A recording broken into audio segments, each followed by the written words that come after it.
We're gonna have a look at today in history, 5th May.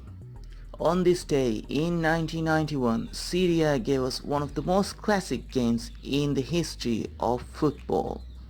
Inter Milan versus Sampdoria.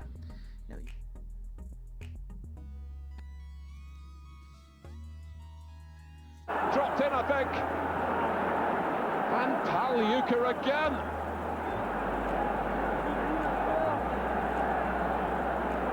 It's all. Now you might be wondering, which team is Sampdoria? Sampdoria was actually a happening team back in 1991. In 1990 they won the European Cup Winners' Cup, so they won a major trophy in Europe, although they've never won the domestic league. Just goes to show you how difficult the Italian Serie A was. The Italian Serie A at the time was the most dynamic league. Not only that, there was that element of excitement which attracted footballers from all around the world, the best footballers from all around the world, to come and play in Italy.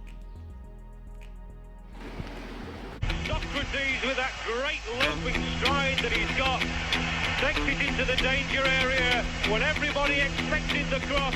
He fired into the most acute of... Still, Baggio. Oh yes! Oh yes! Oh yes! What a goal!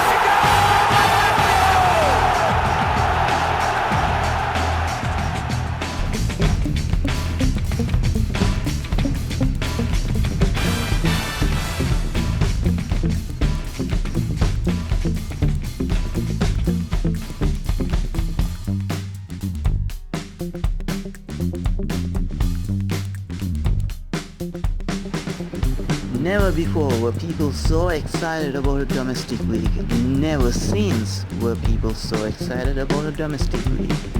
Serie A had a certain element of excitement, a certain quality of style that drew the top players around the world to Italy. Never before were people so... Sampdoria came into the game happy to get a draw.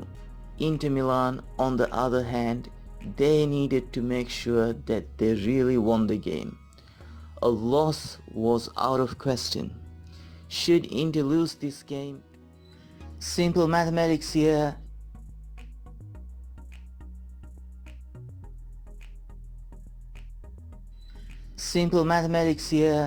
If Sampdoria won the game, they were going to go 5 points clear on top of the table with only 3 games remaining.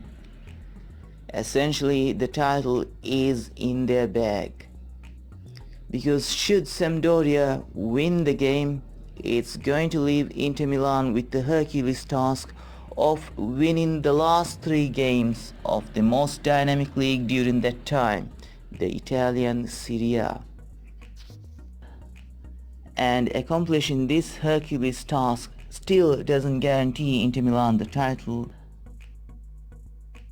because they still need to hope that Sampdoria wasn't going to collect a single point during their last 3 games, which was a really unrealistic expectation. Perhaps due to this mathematics, or perhaps due to the fact that Inter Milan was a strong team made up of the World Cup winning trio Lothar Matthäus, Andre Bremer and Jürgen Klinsmann, Inter started to attack from the very first minute of the game. Inter were pushing forward at every opportunity they got, whereas Sampdoria was looking to play on the break.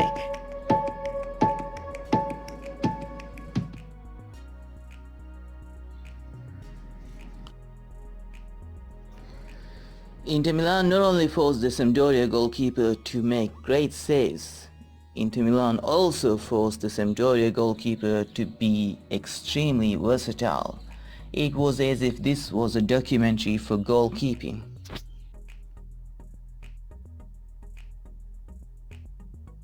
Oh, and it would have dropped in, I think. And Pagliuca again.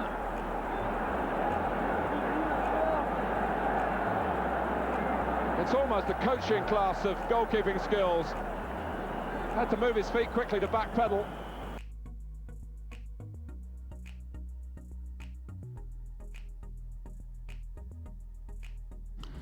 I have always been excited to read about Sampdoria winning the Italian Serie A. It's a fairy tale. However, when I first saw the recording of the game, that's when I first saw the game, because I didn't actually see the game when it was played. I first saw the game on 5th May 2020, today. When I first saw the game, I felt sad. Sad for Inter Milan. They gave their life to win this game. The players put themselves into dangerous positions to squeeze through and score from that very narrow gap in Sampdoria's defense. Inter Milan gave their life to win this game. When I was watching this game, I feared for Klinsmann's life. Although I knew that Klinsmann didn't die here, because I did see Klinsmann as the coach of Germany back in 2006. So I knew that he couldn't have died in 1991.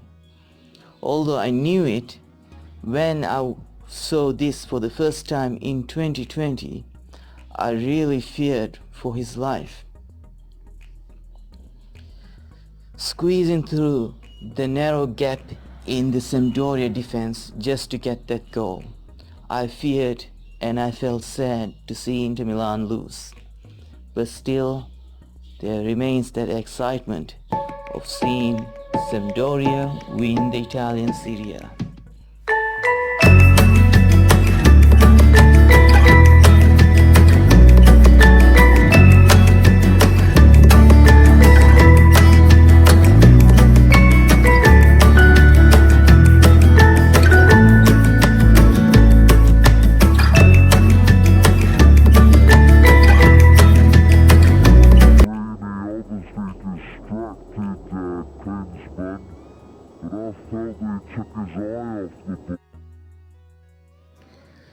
Inter Milan not only forced the Sampdoria goalkeeper to make great saves, Inter Milan also forced the Sampdoria goalkeeper to be extremely versatile. It was as if this was a documentary for goalkeeping.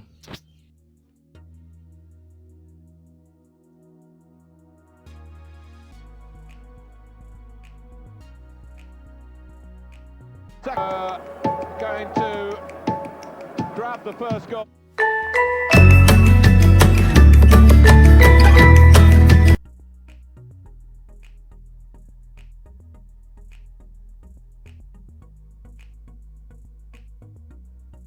It did look as though Inter were going to grab the first goal. It was an attack in which Aldo Serena twice played a part. This was the second header. And how close did Klinsmann come? Very, very close indeed.